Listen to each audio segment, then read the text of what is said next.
Welcome करता हूं आपको सेंटर ऑफ एक्सीलेंस के ऑनलाइन पोर्टल पर फिजिक्स के लेक्चर नंबर 5 के साथ मैं हाजिर हूं आपके सामने। और इस लेक्चर का नेम है सिंपल पेंडुलम। देखिए आपको यहां नजर आ रहा है, एक्चुअली हमने इस टॉपिक में देखना यह है कि सिंपल पेंडुलम अपनी मीन पोजीशन से एक्सट्रीम की तरफ और फिर एक्सट्रीम से मीन की तरफ जाते हुए यानी टोटल ऑसिलेशंस परफॉर्म करते हुए क्या ये सिंपल हार्मोनिक मोशन रखता है। दूसरे लफ्जों में, क्या सिंपल पेंडुलम वाइब्रेट करते हुए इसका एक्सेलरेशन डिस्प्लेसमेंट के डायरेक्टली है, और क्या इस पेंडुलम का एक्सेलरेशन हमेशा मेन पोजीशन की तरफ है।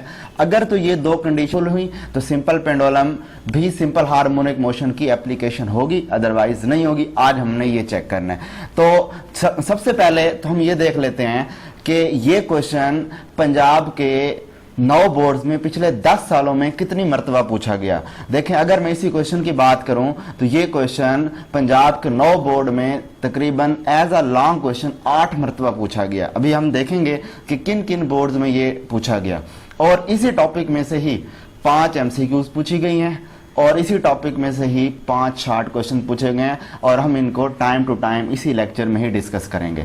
उसके बाद हम ये देख लेते हैं कि इस टॉपिक के लर्निंग आउटकम्स क्या हैं हमारे पास। तो सबसे पहले तो हमने ये देखना है कि इस टॉपिक में कि सिंपल पेंडुलम क्या होता है, यानी सिंपल पेंडुलम है क्या, इसको समझेंगे।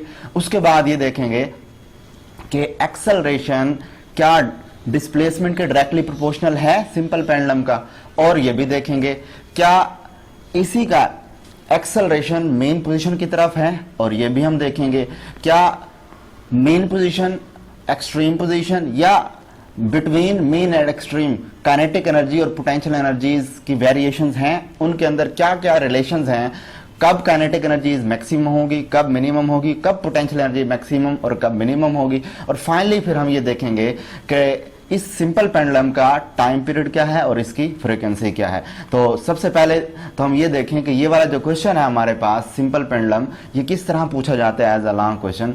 तो ये 8 मरतबा डिफरेंट बोर्ड में आपके सामने आपको शो हो रहा है, यहाँ पर इन बोर्ड्स में पूछा गया। और इसके पूछने का अंदाज यूं है कि define simple pendulum, prove that motion of simple pendulum is simple harmonic motion. तो इस पर मूव करने से पहले मैं आपको ये बता दूं कि डे लाइफ में इसको कहाँ यूज करते हैं। देखें, आपने देखा है, जिस तरह देखें ये एक मदर है अपने बेबी को क्रैडल में झूला झुला रही है। अब आप देख रहे हैं इसमें ये बच्चा भी मीन से एक्सट्रीम और एक्सट्रीम से मीन की तरफ जा रहे हैं। This is example of simple pendulum. इसमें देखें यहाँ भी एक कार्टून है, ये भी सिंपल पेंडुलम की मिसाल है। इसी तरह अगर आप देखें इस क्लॉक को तो ये क्लॉक भी देखें, इस तरह सिंपल पेंडुलम की मिसाल है। इस तरह बेतहाशा हमारे लाइफ के अंदर सिंपल पेंडुलम की मिसालें मौजूद हैं। तो अब हम देखते हैं सबसे पहले कि सिंपल पेंडुलम होता क्या है। देखें, ये एक शॉर्ट क्वेश्चन आता है यहीं इसी पेंडुलम में से, जो कि अब तक 6 मरतबा पूछा गया कि what is meant by simple pendulum, यानी हमने इसको सिंपली डिफाइन करना होता है। तो इसकी डेफिनेशन को अगर मैं रीड आउट करूं तो क्या है कि a small heavy bob attached with a light string and fixed at upper end is known as simple pendulum। यानी कि एक ये भारी सी छोटी और भारी बॉब है, गोली है, जो कि एक लाइट स्ट्रिंग है, देखें ब्लैक कलर में आपको नजर आ रही है, इससे अटैच है और इसका एक सिरा फिक्स्ड एंड के साथ इसको हमने बांध दिया है। तो ये सिंपल सी एक कंस्ट्रक्शन क्या कहलाएगी, सिंपल पेंडुलम। यानी आप अपने घर में भी एक पेंडुलम बना सकते हैं कि एक रस्सी ले लें और उसके साथ एक छोटी सी भारी बॉल बांध दें और उसको एक ऊपर किसी भी फिक्स पोर के साथ बांध दिया जाए, तो ये सिंपल आपका पेंडुलम बन जाएगा। ठीक है, तो अब उसके बाद क्या होगा, और यही पेंडुलम जब हम इसको एक्सटर्नल फोर्स अप्लाइड करेंगे तो ये to and fro oscillation perform करता रहेगा। और इसका फार्मूला टाइम पीरियड का होता है T=πL/g। तो इसको तो आपने as it is as a short question लिखना है। क्लियर है बात। अब हमारा जो असल टारगेट है वो ये देखना है मेन पोजीशन पर सबसे पहले देखेंगे क्या क्या चेंजेस हैं, उसके बाद मीन से एक्सट्रीम की तरफ जाते हुए हमें क्या चेंजिंग ऑब्जर्व करनी पड़ती हैं, और उसके बाद फिर हमें एक्सट्रीम से मीन की तरफ आते हुए क्या चेंजिंग ऑब्जर्व करनी पड़ती हैं, फिर इस तरह मीन से एक्सट्रीम। तो ये सारी की सारी चेंजिंग अभी हम देखने वाले हैं। तो देखते हैं सबसे पहले हम कि सबसे पहली लोकेशन में शुरू शुरू में जब पेंडुलम यहाँ हमारे पास मौजूद है तो इनिशियल स्टेप में पेंडुलम रेस्ट में होता है। इस जगह का नाम होता है रेस्ट पोजीशन, मेन पोजीशन या इक्विलिब्रियम पोजीशन। इसी रेस्ट, मेन या इक्विलिब्रियम पोजीशन पर हम ये ऑब्जर्व करते हैं कि शुरू शुरू में क्या होता है। देखें इनिशियली स्टेप में क्या होता है। यहाँ पर इनिशियल स्टेप में असल में यहाँ पर होता ये है कि इस जगह पर शुरू शुरू में अगर आप देखें इसको तो ये जो बॉल लटकाते हैं तो बॉल लटकाने पर इसका वेट नीचे की तरफ एक्ट करेगा और उसके रिस्पॉन्स में इसका जो रिएक्शन होगा एज अ टेंशन वो रस्सी के अंदर प्रोड्यूस हो जाएगा। Action and reaction are equal in magnitude, जो कि इस आपस में एक दूसरे को क्या कर देंगे, कैंसल आउट कर देंगे। इनकी कैंसलेशन से इनिशियली तौर पर हमें क्या नजर आया कि शुरू शुरू में वेट और टेंशन ने एक दूसरे को कैंसिल किया और उस वक्त वहां जो नेट फोर्स थी वो सिफर थी, जिसकी वजह से कोई डिस्प्लेसमेंट कवर नहीं हुआ, यानी बॉडी अपनी जगह पर रेस्ट में ठहरी हुई है। ये इनिशियल कंडीशन है जब अभी तक हमने फोर्स नहीं लगाई पेंडुलम पर। तो देखिए यहाँ भी आपको डायग्राम में नजर आ रहा है कि यहाँ पर फिलहाल कोई भी फोर्स नहीं लग रही। अब हम नेक्स्ट क्या देखते हैं कि जब हम क्या करते हैं, इसको इसी पेंडुलम को मीन्स एक्सट्रीम की तरफ लेकर जाते हैं। तो आप देखें जब हम इसको मीन्स एक्सट्रीम की तरफ लेकर जाएंगे तो मीन्स एक्सट्रीम की तरफ लेकर जाते हुए क्या होगा, यहाँ से जब हम इसको मीन्स एक्सट्रीम की तरफ लेकर गए तो हो क्या रहा है। सबसे पहला काम हमने फोर्स अप्लाई की। फोर्स अप्लाई करने पर क्या होगा, मीन्स एक्सट्रीम की तरफ जाते हुए इसका डिस्प्लेसमेंट इंक्रीज होना शुरू हो जाएगा। जो ही डिस्प्लेसमेंट इस तरफ को बढ़ेगा तो अब डिस्प्लेसमेंट बढ़ने से वेलोसिटी अगरचे इस तरफ को जाते हुए कम हो रही है। क्या है जी, जब डिस्प्लेसमेंट बढ़ रहा है मीन्स एक्सट्रीम की तरफ तो वेलोसिटी में कमी आ रही है, बट उसी दौरान आप देखें वेलोसिटी की चेंज इंक्रीज है, मतलब कि चेंज बढ़ रही है। चेंज बढ़ने का मतलब क्या है, एक्सेलरेशन बढ़ रहा है। लेकिन एक्सेलरेशन बढ़ तो जरूर रहा है बट आप देखें तो एक्सेलरेशन की सिमत कहाँ होगी, वो हमेशा मेन पोजीशन की तरफ होगी। दूसरे लफ्जों में वेलोसिटी की डायरेक्शन ये, जबकि एक्सेलरेशन की सिमत ये। तो अब आपको पता है कि जब वेलोसिटी और एक्सेलरेशन एक दूसरे के एंटी पैरेलल हों उस वक्त हमें जो एक्सेलरेशन मिलता है उस एक्सेलरेशन का नाम क्या होता है, नेगेटिव एक्सेलरेशन। तो पता ये लगा कि बॉडी मेन पोजीशन से एक्सट्रीम की तरफ जाते हुए अगरचे वेलोसिटी डिक्रीज कर रही है, एक्सेलरेशन इंक्रीज हो रहा है, बट वो एक्सेलरेशन है कौन सा, डिक्रीजिंग एक्सेलरेशन है। दूसरे लफ्जों में कि नेगेटिव एक्सेलरेशन है, यानी इसकी सिमत वेलोसिटी की सिमत के अपोजिट है। बात क्लियर। अब हमें पता है काइनेटिक एनर्जी किसके बराबर है, 1/2mv²। 1/2m कांस्टेंट है तो इसका मतलब kinetic energy proportional to v² है। तो अब आप देख रहे हैं कि मीन से एक्सट्रीम की तरफ जाते हुए वेलोसिटी चूंकि डिक्रीज हो रही है तो अंडरस्टूड बात है कि काइनेटिक एनर्जी भी डिक्रीज होगी। सिमिलरली अब आप नोट करें तो जैसे जैसे पेंडुलम ऊपर जा रहा है तो इसकी हाइट में इंक्रीमेंट आ रहा है। तो पता ये लगा कि हाइट इंक्रीज हो रही है। यहाँ से हाइट इंक्रीज होने का मतलब ये है कि इसकी पोटेंशियल एनर्जी इंक्रीज हो रही है। तो हम कह सकते हैं कि मीन्स एक्सट्रीम की तरफ जाते हुए पोटेंशियल एनर्जी में इंक्रीमेंट आ रहा है, काइनेटिक एनर्जी में डिक्रीमेंट आ रहा है। और यहीं पर ही इंटर कन्वर्जन ऑफ एनर्जी है कि काइनेटिक एनर्जी में जो जो डिक्रीज आता चला जा रहा है वही काइनेटिक एनर्जी किस में कन्वर्ट होती चली जा रही है, पोटेंशियल एनर्जी के अंदर। तो अब हम नेक्स्ट देखते हैं कि जब ये पेंडुलम इधर एक्सट्रीम पोजीशन पर जाकर रुक गया तब क्या चेंजिंग ऑब्जर्व होती हैं, देखते हैं। देखें जिस वक्त हम एक्सट्रीम पोजीशन पर पहुंच गए, ये पेंडुलम एक्सट्रीम पोजीशन पर पहुंचा हुआ है। अब एक्सट्रीम पोजीशन पर है क्या, चूंकि ये एक्सट्रीम पोजीशन पर पहुंच गया यानी यहां से यहां तक इसने डिस्प्लेसमेंट मैक्सिमम कवर कर लिया है, यानी कि एक्सट्रीम पोजीशन पर डिस्प्लेसमेंट मैक्सिमम। उसके बाद क्या होगा, वो वहां जाके कुछ देर के लिए रुक जाएगा, स्टे फॉर सम टाइम। जब वो वहां कुछ देर के लिए रुकेगा तो कुछ देर रुकते हुए इट्स वहां उसकी वेलोसिटी कुछ लम्हे के लिए सिफर यानी मिनिमम होगी। और जाहिर सी बात है जब वेलोसिटी मिनिमम हो तो वेलोसिटी काइनेटिक एनर्जी वेलोसिटी के डायरेक्टली है, तो इट्स मीन काइनेटिक एनर्जी भी वहां for a very short interval of time zero या मिनिमम हो जाएगी। और हमें पता है चूंकि हम यहाँ मैक्सिमम हाइट तक पहुंच चुके हैं तो मैक्सिमम हाइट का मतलब क्या है कि पोटेंशियल एनर्जी वहाँ एक्सट्रीम पर मैक्सिमम होगी। यहाँ से भी हमें पता लग चुका है इंटर कन्वर्जन ऑफ एनर्जी हुई, यानी कि टोटल की total kinetic energy maximum height पर यानी एक्सट्रीम पोजीशन पर जाकर किस में कन्वर्ट हो चुकी है, पोटेंशियल एनर्जी में कन्वर्ट हो चुकी है। This is the inter conversion of energy. अब यहाँ कुछ बातें समझने वाली हैं। पहली बात ये कि देखें, जिस वक्त ये जो पेंडुलम है एक्सट्रीम पर जाकर यहाँ ठहर जाएगा, देखें ये यहाँ फर्ज कर लिया तो मीन पर इसको पॉइंट ओ का नाम दे रहा हूँ, यहाँ पॉइंट ओ है, और जब ये एक्सट्रीम पर गया तो एक्सट्रीम पर पॉइंट ए है। अब गौर करें, चाहे ये पेंडुलम यहाँ से ऊपर की तरफ जाएगा तब भी इसके जो वेट होगा वो हमेशा नीचे की तरफ एक्ट कर रहा होगा, नीचे की तरफ एक्ट कर रहे हैं। अब इसके जाहिर बात है वेट एक वेक्टर क्वांटिटी है, तो अब जरा यहीं पर थोड़ा सा इस बात को स्टे करें। पहले हम एक कंसेप्ट सीख लेते हैं कि एक वेक्टर और उसके कंपोनेंट की क्या रेजोल्यूशन होती है। अगर आप 9th का चैप्टर नंबर 4 रिकॉल करें तो 9th के चैप्टर नंबर 4 में आपने इस तरह एक डायग्राम पढ़ी थी रेजोल्यूशन ऑफ वेक्टर वाले में, जिसमें एक फोर्स दी गई थी और उस फोर्स के दो कंपोनेंट थे एफ ऑफ एक्स और एफ ऑफ वाई। अब जरा थोड़ा सा यहाँ क्रिटिकल सिचुएशन है, आपने यहाँ थोड़ा सा माइंड यूज करना है। अगर मैं इस पूरे के पूरे सिस्टम को, इस प्लेन को उठाऊं और उठा के इस तरह इन्वर्ट कर दूं, इन्वर्ट करने का तरीकाकार क्या है? इन्वर्ट करने का तरीकाकार यह है कि एफ यहाँ नीचे आ जाए इस जगह पर, और जब एफ नीचे आएगा तो इसका जो एक्स वाला कंपोनेंट है वो यहाँ पर होगा और जो वाई वाला कंपोनेंट है वो इस जगह पर होगा।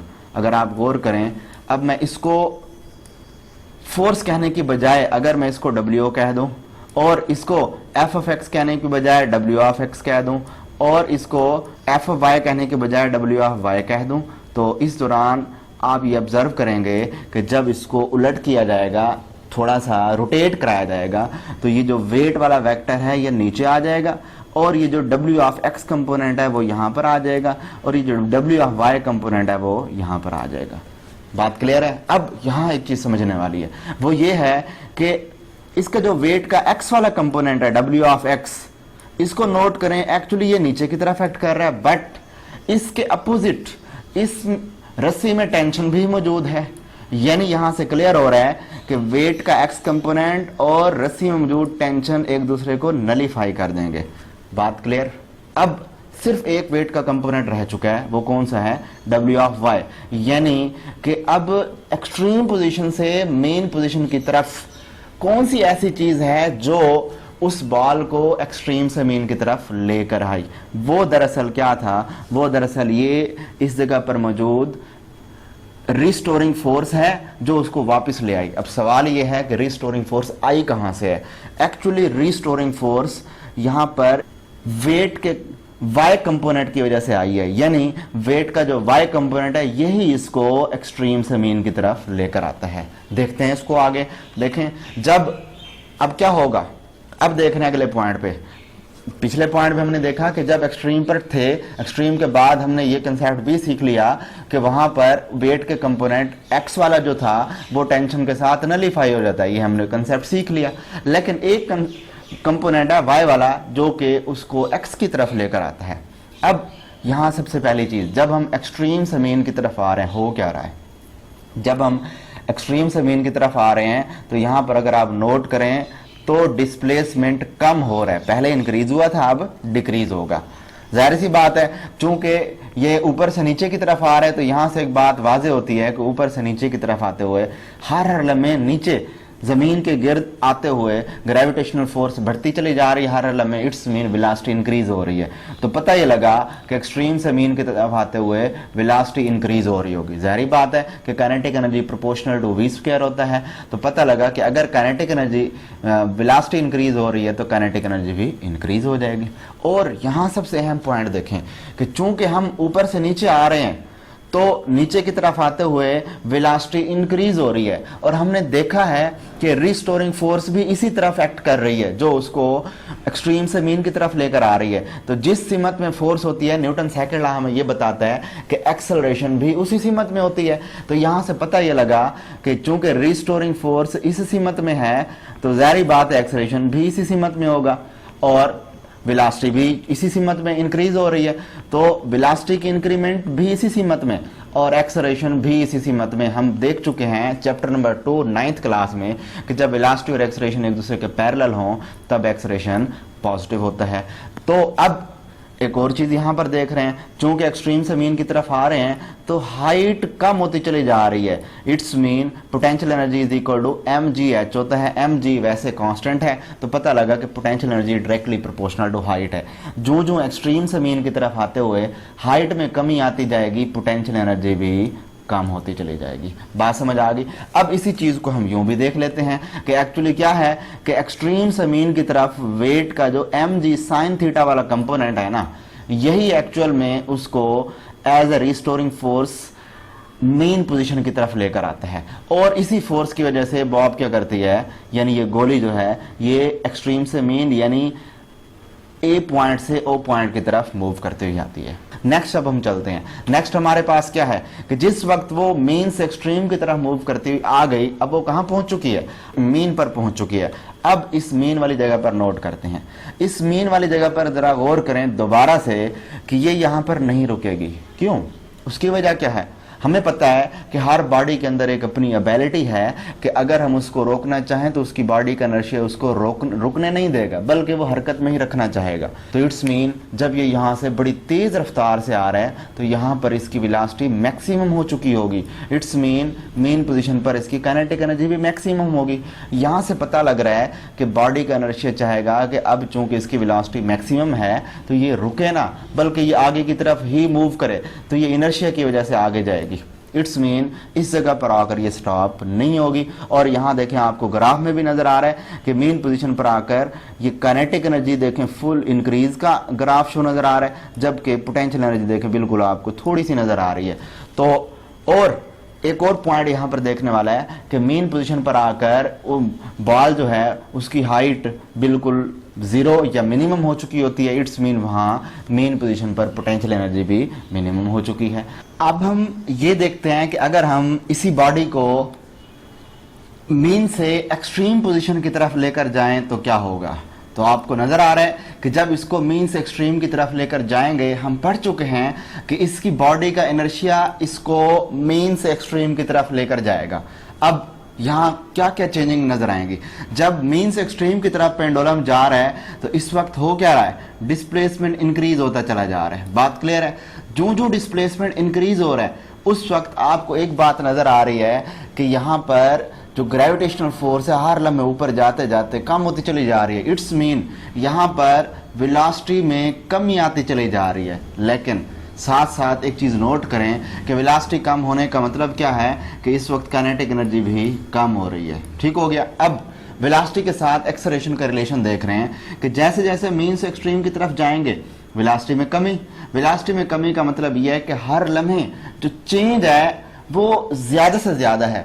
अब हमें पता है कि चेंज इन वेलोसिटी जितनी ज्यादा होती है एक्सेलरेशन उतना ज्यादा होता है। इसका मतलब कि यहाँ एक्सेलरेशन उतना ज्यादा है, बट आप नोट करें यहाँ पर कि अगरचे बॉडी जा इस तरफ रही है और बॉडी की वेलोसिटी का चेंज भी ज्यादा है, इट्स मीन एक्सेलरेशन भी ज्यादा है, बट इस लम्हे इस तरफ को जाते हुए पेंडुलम की जो रिस्टोरिंग फोर्स है वो हर वक्त कहाँ पर है, मेन पोजीशन की तरफ है। हमें पता है कि जिस सिमत में फोर्स की डायरेक्शन होती है उसी सिमत में क्या होता है, एक्सेलरेशन होता है। तो यहाँ से पता लगा कि वेलोसिटी की सिमत मीन से एक्सट्रीम की तरफ है और एक्सेलरेशन की सिमत एक्सट्रीम से मीन की तरफ है। तो हम कह सकते हैं कि यहाँ पर मीन से एक्सट्रीम की तरफ जाते हुए एक्सेलरेशन क्या होगा, नेगेटिव होगा। और फिर चूंकि हम मीन से एक्सट्रीम की तरफ जा रहे हैं तो हाइट बढ़ती चली जा रही है। जैसे जैसे हाइट बढ़ती जाएगी हमें पता है तो क्या इंक्रीज होगा, पोटेंशियल एनर्जी इंक्रीज होगा। यहाँ ग्राफ में भी आप देख सकते हैं कि जितना जितना हम हाइट पर गए तो एक्सट्रीम पर जाते हुए ये पोटेंशियल एनर्जी बढ़ रही है, जबकि काइनेटिक एनर्जी के अंदर बिल्कुल कमी आ रही है, ग्राफ बिल्कुल लो है। तो अब उसके बाद नेक्स्ट अब हम देखते हैं कि जब ये बॉडी यहाँ से एक्सट्रीम पर पहुंच जाएगी तो एक्सट्रीम पर पहुंचते हुए क्या होगा, दोबारा वही चीज हम जो पीछे हमने ऑब्जर्व की, क्या होना है उस पर। जब बॉडी एक्सट्रीम पर पहुंच जाती है तो वहां वो एक्चुअली डिस्प्लेसमेंट मैक्सिमम कवर कर चुकी होती है और कुछ देर के लिए वहां रुकती है। वहां उसकी वेलोसिटी शॉर्ट टाइम के लिए जीरो होती है या मिनिमम होती है, और वहां उसकी काइनेटिक एनर्जी भी जीरो या मिनिमम हो जाती है।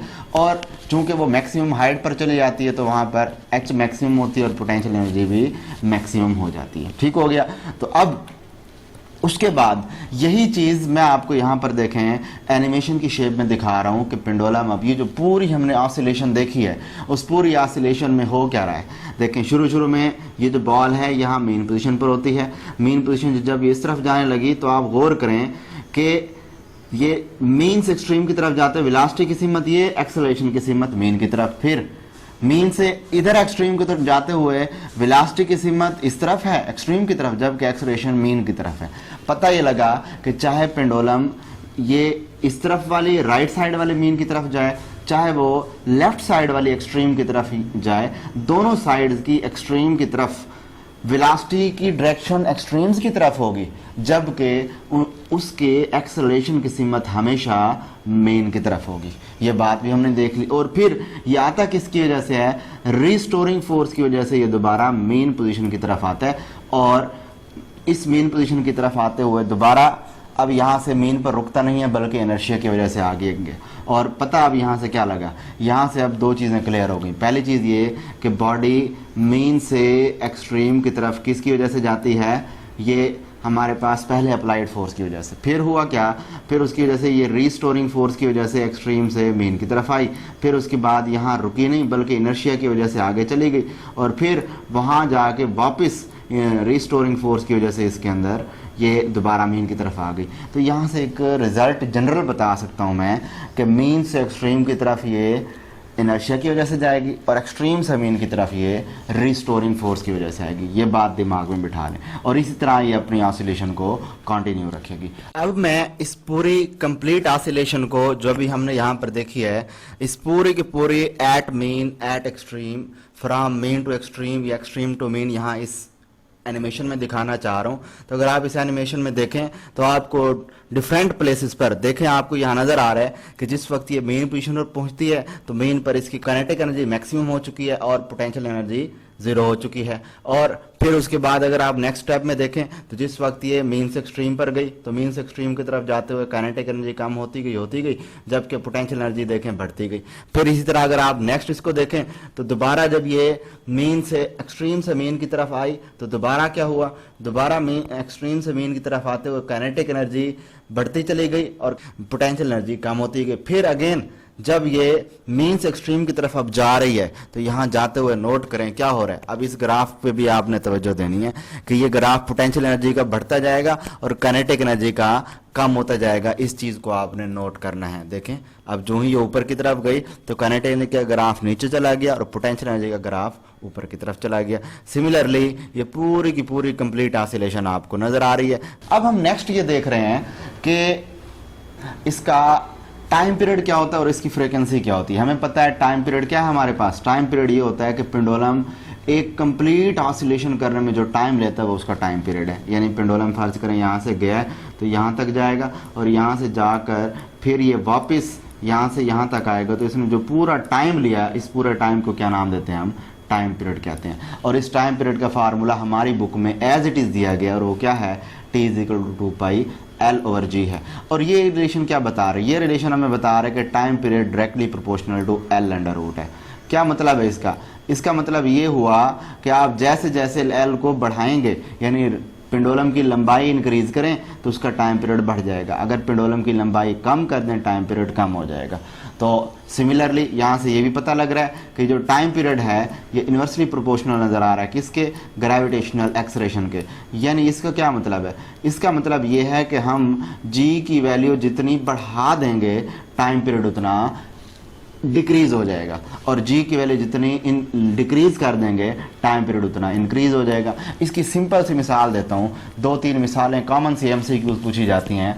एक तो फर्ज कर लें, अब यहाँ आपको क्या नज़र आ रहा है कि अगर g की वैल्यू में इंक्रीमेंट आया टाइम पीरियड क्या हो जाएगा, डिक्रीज हो जाएगा। अब गौर करें, यूँ पूछे जाते हैं कि फ़र्ज़ करें हमारी एक अर्थ है और अर्थ के ऊपर यहाँ मुख्तलिफ प्लेसेस हैं। पहले हम बात कर लेते हैं मरी की, और मरी पर और यहाँ से जी K2 पर। K2 और मरी के दरमियान डिफरेंस देख रहे हैं। हमें पता है कि ज़मीन की सतह से जो मरी की ऊंचाई है वो कम है और ज़मीन की सतह जैसे K2 की ऊंचाई है वो बहुत ज़्यादा है। तो अब गौर करें, बॉडी जितना जितना ऊपर जाएगी उसकी g की वैल्यू में उतनी कमी आती जाएगी। पता ये लगा कि हम K2 पर जब पहुंचेंगे तो वहां G की वैल्यू कम हो चुकी होगी, इट्स मीन वहां पर टाइम पीरियड ज़्यादा होगा पेंडुलम का।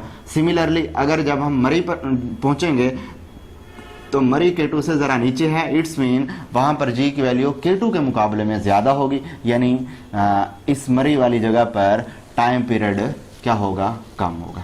बात क्लियर है? तो पता ये लगा टाइम पीरियड कम होने का मतलब क्या है। टाइम पीरियड कम होने का मतलब ये है कि इसकी ऑसिलेशन ज़्यादा है, और टाइम पीरियड ज़्यादा होने का मतलब क्या है, ऑसिलेशन बहुत बहुत स्लो है। तो यहाँ से एक और भी एमसीक्यू पूछी जा सकती है, जी की value with respect to different planets.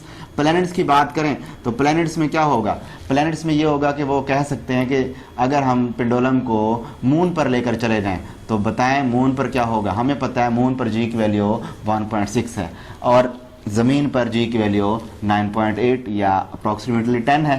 तो अब चूंकि मून पर जी की वैल्यू कम, तो मून पर टाइम पीरियड क्या होगा, ज़्यादा होगा। सिमिलरली ज़मीन पर जी की वैल्यू ज़्यादा है तो ज़मीन पर टाइम पीरियड कम होगा। तो इस तरह के डिफरेंट टाइप की यहाँ से एमसीक्यूज पूछी जा सकती हैं। इसी तरह हम इसकी फ्रीक्वेंसी की बात करते हैं कि इसकी फ्रीक्वेंसी क्या होगी। इसकी फ्रीक्वेंसी हम यूँ नहीं कहा सकते, हमें पता है कि T = 1/f होता है, और फ्रीक्वेंसी f को इधर ले जाएं, t को इधर, f = 1/t, तो यहाँ से 1/t की जगह 2πL/g अंडर रूट मिल गया। और यहाँ से हमें क्या रिलेशन मिला, 1/2π एज इट इज़ रहने दें, g को ऊपर लेकर चले जाएं तो g/L अंडर रूट हो गया। तो यहाँ से ये पता लग रहा है कि फ्रिक्वेंसी = 1/2π g/L अंडर रूट है। अब चीज़ें उलट हो चुकी हैं, जैसे टाइम पीरियड लेंथ के डायरेक्टली था तो अब यहाँ फ्रिक्वेंसी लेंथ के इन्वर्सली है। सिमिलरली यहाँ time period g under root के इन्वर्सली था तो यहाँ फ्रिक्वेंसी g अंडर रूट के डायरेक्टली आ रही है। ये बात माइंड में रखिएगा, ठीक है। अब फाइनली इस पूरे टॉपिक से कुछ रिजल्ट्स मिलते हैं हमें, उन रिजल्ट्स की तरफ मूव कर रहे हैं। सबसे पहला रिजल्ट हम ये देख चुके हैं कि वाकई ही सिंपल पेंडुलम का एक्सेलरेशन हमेशा डिस्प्लेसमेंट के डायरेक्टली होता है। दूसरा रिजल्ट हमने ये भी देखा कि एक्सेलरेशन हमेशा मीन पोजीशन की तरफ होता है, और यहाँ से बात क्लियर हो चुकी है कि वाकई ही simple pendulum simple harmonic motion की प्रैक्टिकल एप्लीकेशन है। नेक्स्ट वन रिजल्ट हमें ये मिल रहा है कि एक्सेलरेशन और डिस्प्लेसमेंट के दरमियान ग्राफ क्या होता है। देखिए वैसे एक्सेलरेशन और डिस्प्लेसमेंट अगर हो, acceleration directly proportional to displacement है, तब तो ग्राफ यूं होता है इस तरह का। लेकिन हम जानते हैं कि एक्सेलरेशन क्या है जी, acceleration proportional to negative X होता है, मतलब कि ये नेगेटिव का साइन इनके कोऑर्डिनेट चेंज कर देगा। इसका मतलब यहाँ से ये वाज़ेह हो गया कि एक्सेलरेशन डिस्प्लेसमेंट के डायरेक्टली है, यानी एक्सेलरेशन डिस्प्लेसमेंट से बढ़ेगा, but with respect to negative sign, तो इनका जो ग्राफ होगा वो सेकंड क्वाड्रेंट और फोर्थ क्वाड्रेंट में लाई कर रहा होगा। बात यहाँ तक क्लियर हो चुकी है, तो मुझे उम्मीद है कि आपको ये सारी की सारी बात क्लियर हो चुकी होगी। अगर फिर भी आपको इसमें कोई इशू है तो आप नीचे कमेंट सेक्शन में जाकर क्वेश्चन कर सकते हैं, इंशाल्लाह मैं इसका आंसर आपको दूंगा। थैंक यू, अल्लाह हाफिज़।